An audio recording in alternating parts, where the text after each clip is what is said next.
calmas, né? a question loaded to lead you in a certain direction. Trabalharam muito, né?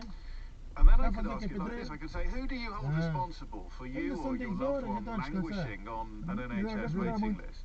Is it the politicians desperately trying to make diminished budgets and the growing population go further? Or is it the doctors who can't even be bothered to turn up for work because they're striking for even more pay? I could phrase it like that, right? And you go, or you could potentially be led in a slightly different direction. Then you could do it, I suppose, double bubble, maximum provocation. Who do you hold responsible for the fact that you or your loved one is languishing on an NHS waiting list? Is it the politicians who've been in charge of the NHS for 13 years, or is it the medics that are so committed to patient care that they keep going on strike? And then I could go completely neutral and simply say, who do you hold responsible for the fact that you or a loved one have been languishing on an NHS waiting list? The government or the doctors? The government or the medics?